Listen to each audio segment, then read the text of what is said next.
My name is Al Bondi. I was in World War II,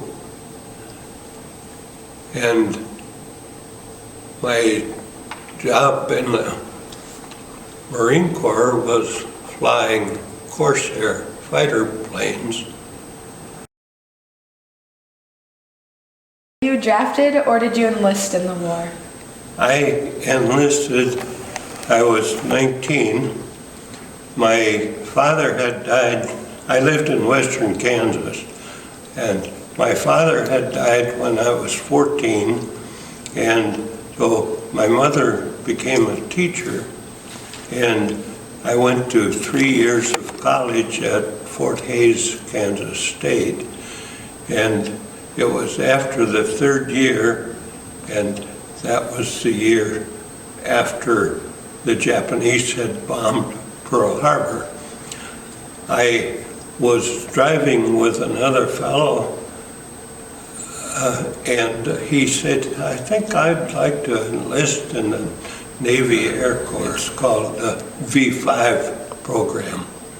And I didn't have anything special to do, so I walked in with him, and he took the eye test, and the fellow that was interviewing him asked me, said, well, why don't you take the eye test? I said, well, I wore glasses all through high school and college, and I just broke them recently. I don't think I can pass. Oh, he said, go ahead and read it. So I did, and I passed. Took the train down from western Kansas to Kansas City, Missouri, and passed the written tests. So then my mom, because I was only 19, she had to sign the okay for me to become to go into the flight training program. Took flight training in, I started out in Dodge City, Kansas, flew light planes there. At that time, they were getting so full of cadets that they didn't quite know what to do with them, so they were doing some extra training that they normally wouldn't have done. Then after I went home for a while after that, I got called to active duty, went to pre-flight at Iowa City, Iowa. That's where I flew what they called the Navy SNJ.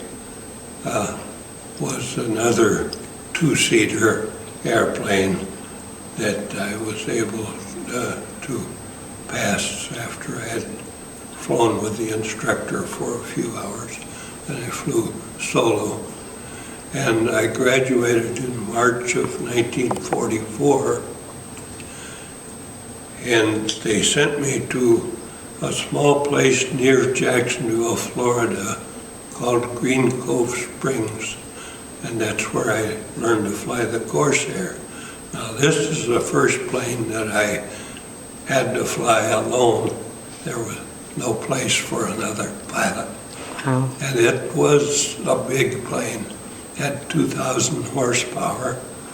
And the first two times that I took off from the runway, luckily it was just grass alongside a paved runway, and the planes, because of the torque from the propeller, the plane drifted off to the side, and it was in the grass before I got airborne. Go ahead. Tell me about a couple of your most memorable experiences. Well, at Green Cove Springs, I was out night flying one time, and there was a captain, and I was a second lieutenant at the time. There was a captain leading the flight, and we went out for about a 3.5-hour flight. It was dark when we took off, and it was dark when we came back, there were 4 of us that I was flying wing on the captain, and then 2 more pilots were flying wing on us. And I got back over the field, and we were given permission to land, and my engine quit. And I called Mayday. They gave me permission to land, but when I came down over the field, I saw that I was going to overshoot the field. So I pulled the wheels back up, and I said a prayer. And you know that I landed out in the dark with the nose of the plane up against a huge cypress stump. Wow. And I didn't get a scratch on me. I called the tower and told them where I was, and they said, "Oh, you stay there, we'll send someone out to pick you up." So some of my buddies came out with a boat, actually. There was about 6 inches of water there, and Wow. picked me up the next morning, and I could fly over the area and see the plane down there, but it never flew again.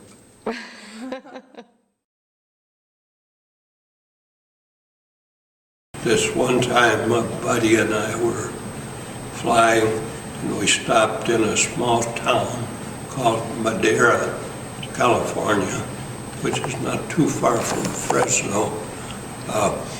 And the next morning when we took off, my buddy was leading, and he said, "Let's buzz the airport." And I said, "Well, okay, if it's all right with him." I figured it was with me. But when we came down over the airport, instead of just buzzing it and going on, he did what they call a slow roll, where you turn the plane all the way around, only he let the nose drop when he was upside down, and he crashed and burned. Did he die? Oh, that's, And he died? yes, he did. You said you didn't see combat. What were your specific job assignments? Probably the most actual work that I did for the outside of the training was the flying the new planes to the West Coast for the Navy and Marine Corps. Did your military experience influence your thinking about the war or the military in general? Well, most of us, we were young and kind of down, but we all really wanted to go over and fight like the guys, but we didn't get the opportunity.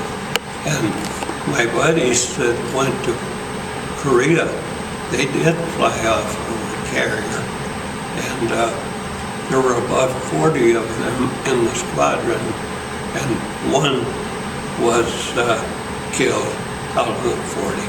But that's not a bad percentage.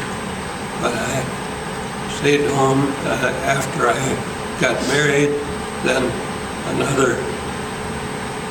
actually about 8.5 months later, we had our first girl. Then 2 years later, we had our second girl, who's the activity director here, Sue Hastings.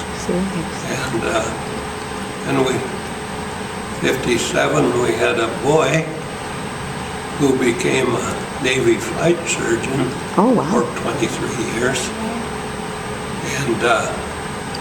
And we had one more girl that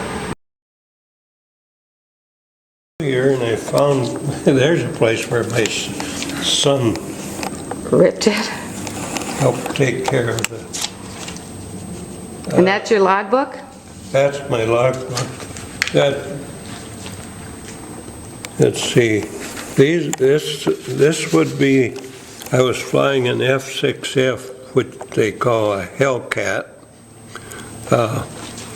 from, I went out to the West Coast flying that, so that'd probably be as good as any. Great.